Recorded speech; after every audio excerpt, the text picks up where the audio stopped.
Ooh. Ladies and gentlemen, welcome back to the other side of the corner. Welcome to your latest Chelsea news.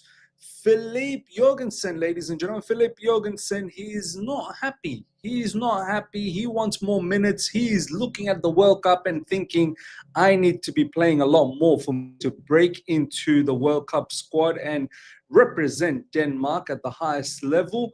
We're going to talk about this. I've got some opinions, some strong opinions on this. Look, ultimately, this guy is not good enough. He's not good enough to be a competent second goalkeeper, backup goalkeeper. So we'll talk about that. We've got news in regards to Cole Palmer, some really, really interesting comments coming from Matt Law, Chelsea journalist. Well, journalist in nature, covers Chelsea a lot obviously, covers other clubs as well, Spurs, Aston Villa, and so on and so forth, but Chelsea predominantly. So we've got some news in relationship to Cole Palmer, Enzo Fernandez news as well, Liam Delap, and many more bits and bobs that's been floating about in the last 24 hours. Now, let's get cracking. Fabrizio Romano, ladies and gentlemen, has put this tweet up literally a couple of hours ago. Exclusive. Filip Jorgensen considers potential January exit to get more game time ahead of second half of the season. Decision up to Chelsea. Jorgensen open to new chapter ahead of World Cup playoffs with Denmark as well. Now, look, initially when I saw this news, I'm like, I really don't care, because ultimately I don't really rate Filip Jorgensen. He's not a very good goalkeeper. There's a lot of flaws and there's a lot of development that he needs to do. So for him to leave Chelsea Football Club, I'm all open for it.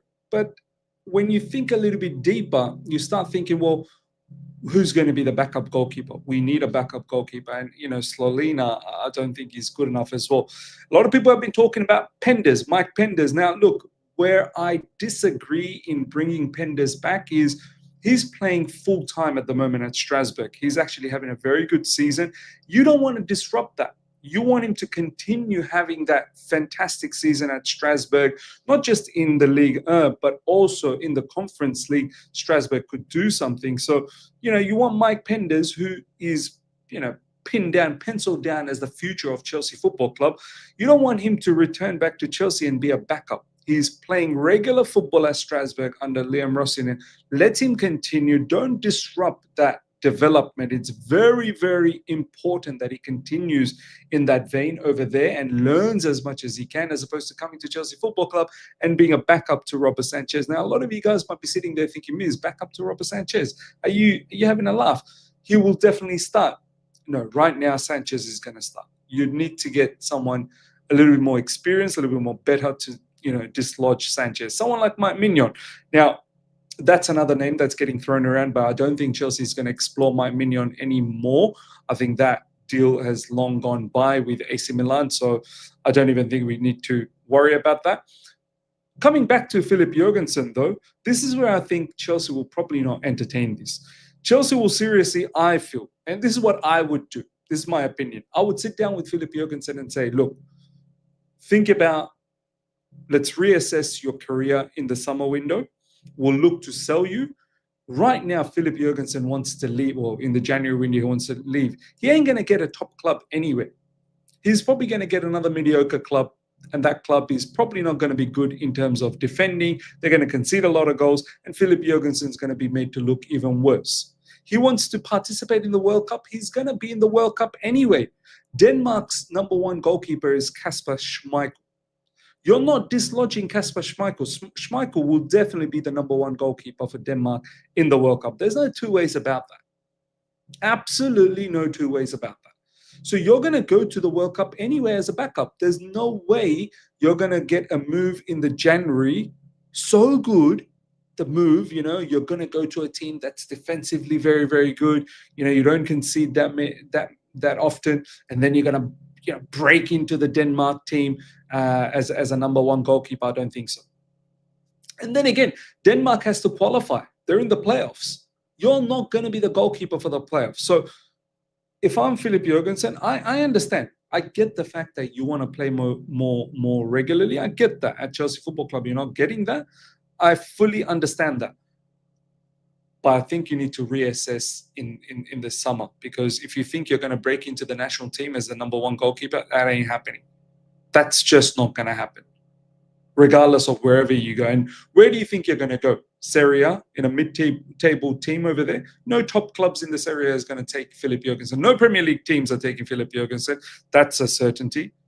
In La Liga, you're once again going to be in that Villarreal, Real Betis, that kind of, and then those teams are not, they're not like solid in defense, are they? I mean, they might be okay, but look, ultimately, I don't think Chelsea will let this happen, because if you do, you then need to start thinking about, well, who's going to be the backup goalkeeper in the January. Now, one name that did cross my mind, and it's just a food for thought. Let me know what you guys think in the comment section. Is the Manchester City second goalkeeper, the kid that went to Manchester City and then Donnarumma came across? I don't recall the name. Let me have a look at Manchester City goalkeeper. Man City goalkeepers. Forgot that guy's name. Donnarumma is obviously the first. James Trafford. The one name that did come across was James Trafford.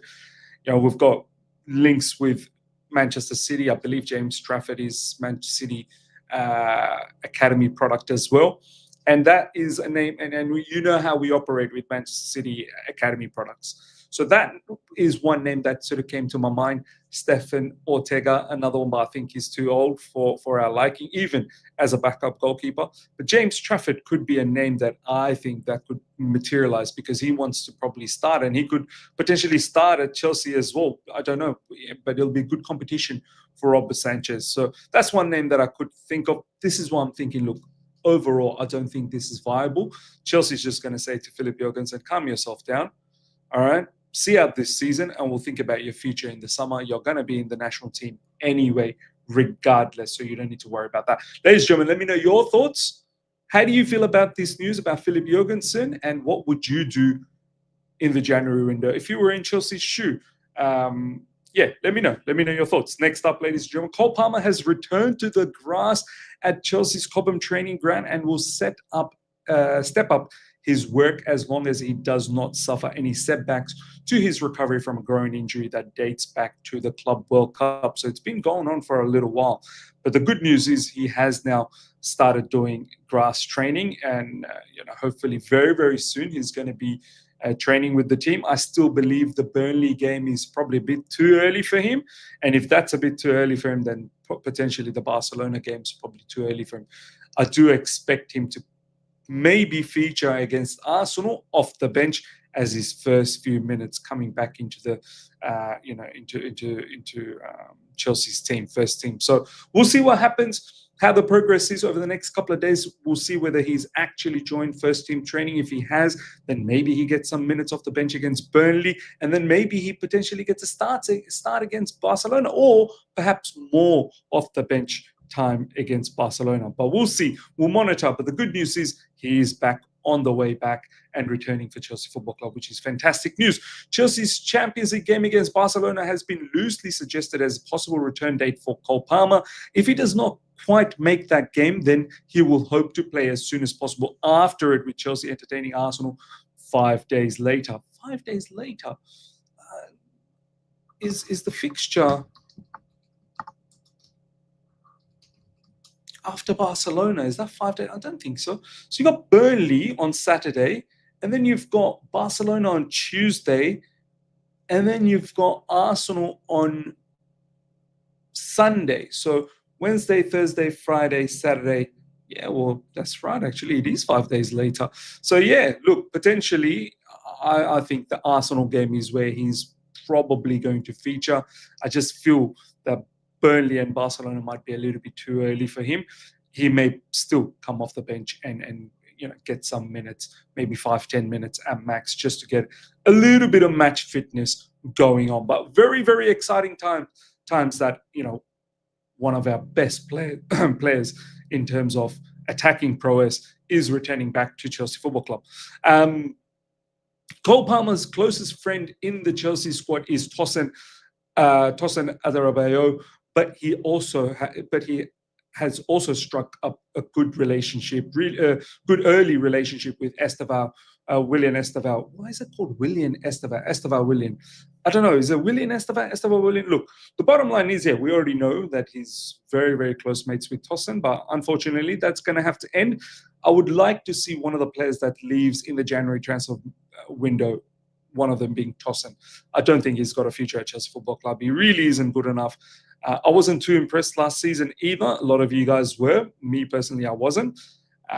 Someone, who's supposedly meant to be one of our more experienced defenders, he's probably showing the least experience and the least quality out of all the defenders that we have. So I've got no qualms about Tosin leaving, and this relationship, this close friendship relationship with Cole Palmer, unfortunately will end. But yeah, it's good to see that Cole Palmer is good friends with Esteval Willian. I also think he's very, very good friends with Pedro as well. It has been noticed inside Cobham that Cole Palmer has spent his time wisely in the gym while he has been injured, which has been noticeable in the change of physique. Yeah, he's actually put on some size. If you notice over there, starting to look a little bit bigger. Look, he doesn't necessarily need to put too much size. Ultimately, it's the core strength. You don't need to put muscle to have physicality. You can still be a very physical player and be very compact in your look, very lean in your look. It all comes down to core strength. You don't need to necessarily put on muscle. What muscle might end up doing is might slow you down. Do you know what I mean? You might not have that explosive pace anymore, which Cole Palmer is very, very deceiving on the eye. He's very fast, He's got good acceleration. He can be quick from A to Z, if he wants to gallop with the ball. So look, I mean, fair enough. If he wants to build up a little bit of muscle, it doesn't hurt. But as long as it doesn't compromise other parts of his game. But yeah, it looks like he's been spending a bit of time. I guess that's all you can do when you have a groin injury. You're not going to be able to go out on the field and practice and train your footballing skills. All you can do is really go in the gym and just build up some muscle.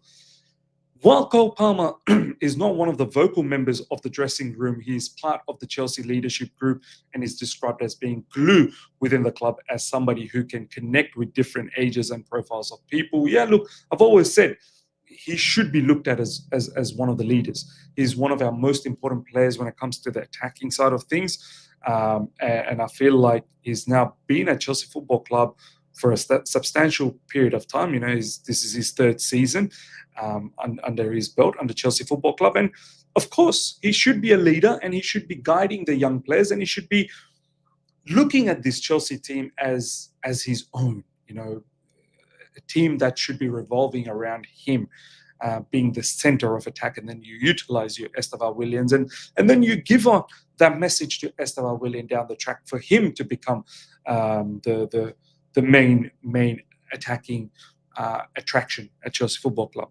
Right now, obviously, Esteval Willian is a sensation, and rightly so, but I still believe Cole Palmer is the number one attacker at Chelsea Football Club.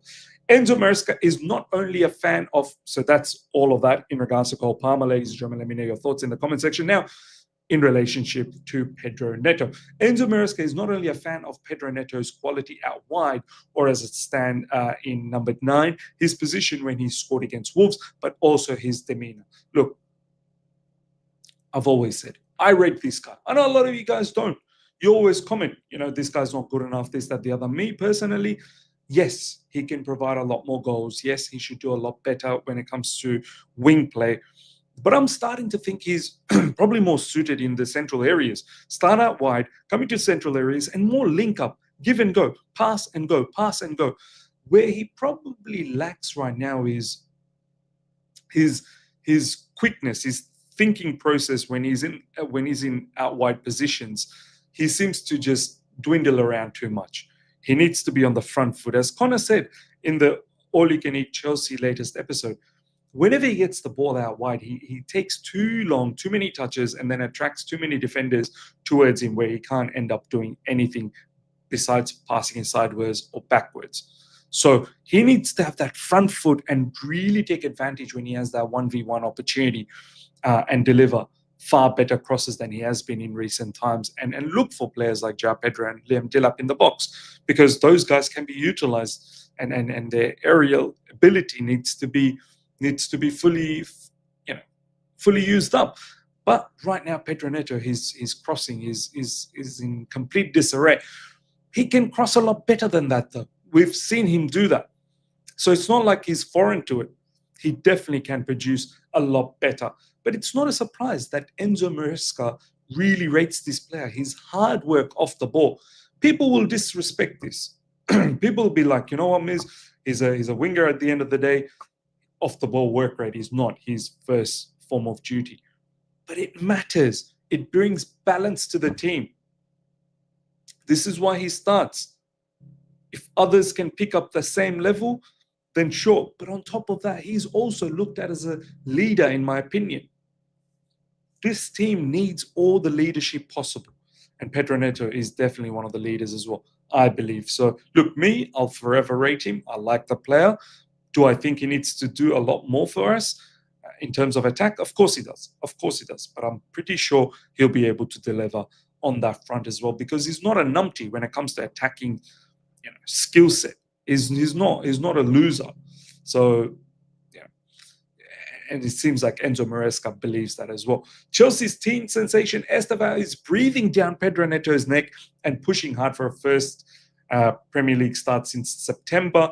Neto's next step must therefore be to perform at a level he played against Wolves on a more consistent basis. Yeah, I agree. Look, ultimately, I think down the track, Estevan Willian will take over as the bona fide starter for Chelsea Football Club in all fronts, whether it's in the Premier League, whether it's in the Champions League. But right now, look, I'm not too upset with the way Enzo Maresca is utilising him. I do want to see Estevan Willian a lot more against oppositions like Wolves. I feel like, and Burnley, for instance, that's our next game. I understand that Estevan Willian has played quite a lot of minutes in the international scene, which will mean that he's probably not going to start against Burnley. But Burnley is the type of team that I want to see Estevan Willian play against. But down the track, look, I fully expect Estevan Willian to start every single game. Right now, I've actually got not too much problems with the way Enzo Maresca is utilizing Estevan, getting him to adapt to life in the Premier League and also life at Chelsea Football Club. So let's see what happens down the track. But as I said, I do expect him to fully start for us very, very soon. Whether he takes over Pedro Neto's position or not, we shall see down the track. It might even be Pedro Neto might move into the left side. Who knows? And Estevan Willian on the right side. Thomas Tuchel is expected to contact Liam Delap to discuss what he needs to do to earn his first England call-up. I love this. Absolutely love this attitude from Thomas Tuchel. Looking at a player like Liam Delap and thinking, do you know what? You're future. You're the future of England, English football. You're the future of the England national team. We need to make sure that you know what it requires to break into the national team. He's probably not going to be going to the World Cup, and that's fine. He's a young player. He's got many more World Cups to look forward to, but he needs to start focusing, what he can do to start being a prominent member in Thomas Tuchel's side down the track, if Thomas Tuchel still is the English manager, which I feel like he will be for a long period of time. But I love this. I absolutely love the fact that Thomas Tuchel is taking the time and looking at not just the present situation, but the future as well, that players like Liam Delap will need to represent England, with Harry Kane potentially not being around for much longer. He is coming to the twilight of his career. Someone like Liam Delap down the track needs to start taking full advantage of that. Next up, ladies and gentlemen, Chelsea are very happy with Enzo Fernandez. There's an awareness among sources within the club that he has improved the most under Enzo Maresca. He is regarded by the same sources as being perfect system fit for how he wants his team to play. Look, the match against Wolves before the international break was Enzo Fernandez's best game. He's had a couple of weeks off in this international break. He didn't go for any international matches, which is brilliant. And I'm expecting him to really, really rock and roll after the international break and really become a prominent member in the midfield, much like he was in the second half of last season, where he absolutely smoked it with goals and assists. And off the ball work rate as well. So hopefully, we start seeing that again. It seems like he's a bit of a slow starter. He started slowly last season, started slowly this season. Still he's got goals under his belt this season, but overall he does need to improve. And I'm hoping after this international break is now over. I'm hoping now big games coming up with a lot to look forward to this season, that Enzo Fernandez becomes a huge part of hopefully having a lot of success this season. Next up, ladies and gentlemen, Chelsea will keep going with their strategy of trying to bring in the best young talents in world football. Sam Jewell went to close the deal in South America for, excuse me, Diana Ordonez, and I can confirm reports that Chelsea are tracking Brazilian midfielder Felipe Moraes. This was the news that came through a few days ago, that we are looking at this new youngster as well. I don't have too much idea about him, ladies and gentlemen. Let me know in the comment section. But it looks like we're in hot pursuit to get this youngster. Whether he makes it at Chelsea Football Club, much like all the other youngsters that we go for, we shall see. But ultimately, it's a revenue stream. If they don't make it at Chelsea, we know for sure we're going to make some money out of him. And we also have Strasbourg, where we can send them to develop. And then if they do develop to become monsters, then they'll come to Chelsea Football Club. If not, they'll be in the market and we'll make a decent amount of money out of them. But once again, ladies and gentlemen, let me know about Felipe Moraes, because, I don't know who this youngster is, but it's a youngster looks like we are in hot pursuit of right now. Last but not least, ladies and gentlemen, Chelsea nominations at the Globe Soccer Awards 2025. Look, some very, very interesting stuff here. Some of them, quite straightforward. Best coach, Enzo Maresca, probably should be one of the candidates. But check this out. Best sporting directors, Lawrence Stewart and Paul Winstanley, a couple of people that a lot of you guys, and I've criticized it over time, but they've been nominated as best sporting directors. Ultimately, a lot of the people outside of Chelsea Football Club are looking at things at Chelsea and looking at these two directors and think that they're doing a really good job. So we shall see what happens to Lawrence Stewart and Paul Winstanley. Obviously, they've got long-term contracts at Chelsea. Whether they win these Globe Soccer Award or not, which we'll see. Best men's player, Cole Palmer. Best midfielder, Cole Palmer. Best women's player, Sandy Baltimore, Lucy Bronze, and Hannah Hampton. Best men's club, Chelsea FC. Best women's club, Chelsea FCW. So there's a lot of awards up for grabs. And then, as I said, one of the most interesting one is the Best Sporting Directors Award as well. Look, I don't want to be too harsh on them over the last 6-7 months, because I feel like we have a squad that can do a lot better than what is shown so far. And so far, it's been okay. But I feel with the squad that we have, we should be able to compete in all fronts. That's how I look at it. So, ladies and gentlemen, let me know your thoughts about everything we spoke about. Smash up the like button if you're here for the first time. Subscribe, hit the bell notification to stay in touch with all my content. Till next time, take care. See you.